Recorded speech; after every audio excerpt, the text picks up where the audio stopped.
মোকাবেলা করতে পারে ছাত্ররা। আমরা ছাত্রদেরকে দিয়ে কি সম্ভব সেটা আমরা 5ই আগস্টের আগে জুলাই অভ্যুত্থানে আমরা দেখেছি। তাই আমেরিকাপন্থী হওয়া যাবে না। প্রথমে ইসলামী ছাত্র শিবিরের পক্ষ থেকে বাংলাদেশের সকল গণতান্ত্রিক যেই রাজনৈতিক দলগুলো আছে সবাইকে স্বাগত জানাই, এবং যে গতকালকে যে রাজনৈতিক দলটি আত্মপ্রকাশ হয়েছে, নতুন একটি রাজনৈতিক দলের আত্মপ্রকাশ হয়েছে, সেই দলের প্রতি আমাদের সেই কেন্দ্র থেকে নিজ পর্যন্ত সকল জনশক্তি এটিকে স্বাগত জানিয়েছে। এবং সেখানে নাহিদ ইসলাম কিন্তু বলেছে যে ভারতপন্থী এবং পাকিস্তানপন্থী ব্যতীত বাংলাদেশপন্থী হয়ে আমাদেরকে দেশ চালাতে হবে। তো আমাদের মেসেজটাও সেটি যে ভারতপন্থী হওয়া যাবে না, পাকিস্তানপন্থী হওয়া যাবে না, আবার সাথে সাথে আমেরিকাপন্থী হওয়া যাবে না।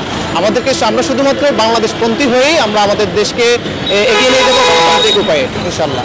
আমরা ছাত্রদেরকে দিয়ে কি সম্ভব সেটা আমরা 5ই আগস্টের আগে জুলাই অভ্যুত্থানে আমরা দেখেছি, এবং 5ই আগস্টে আমরা দেখেছি যে ছাত্র জনতার গণ অভ্যুত্থান কীভাবে ঘটেছে। সেটি ছাত্র জনতার মাধ্যমেই এবং ছাত্রদের নেতৃত্বের মাধ্যমে সেটি ঘটেছে।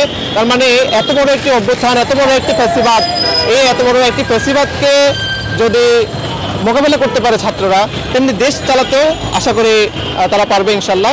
এবং ছাত্র শিবিরের পক্ষ থেকে সবসময় তাদেরকে সহযোগিতা করা হবে, এটা হচ্ছে আমাদের কেন্দ্র থেকে নিজ পর্যন্ত সকলেরই আশ্বাস, কোনো সমস্যা নেই।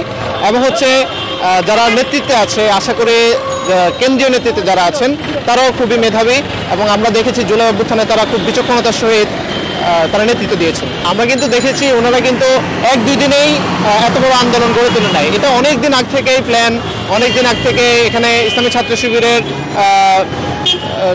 হেল্প ছিল, তারপরে জাতীয়তাবাদী ছাত্র দলের হেল্প ছিল, এবং যে ছাত্ররা আন্দোলন করেছে মূলত সেই ছাত্ররাও কিন্তু বিভিন্ন রাজনৈতিক সংগঠনের সাথে জড়িত ছিল। তো তারা কিন্তু 1-2 দিনে রাজনীতি শিখে যায় নাই, অথবা জুলাই অভ্যুত্থানের নেতৃত্ব দেয় নাই। তারা কিন্তু তিলে তিলে গড়ে উঠেছে। তিলে তিলে গড়ে ওঠার পেছনেই এই জুলাই অভ্যুত্থানের এই ফল আমরা দেখতে পাচ্ছি। তার মানে এই জুলাই অভ্যুত্থান তারা তিলে তিলে যতটুকু গড়ে উঠছে ততটুকু অভিজ্ঞতা দিয়ে তারা যেন সুন্দরভাবে দেশ চালাতে পারে, আমাদের সেই আহ্বান।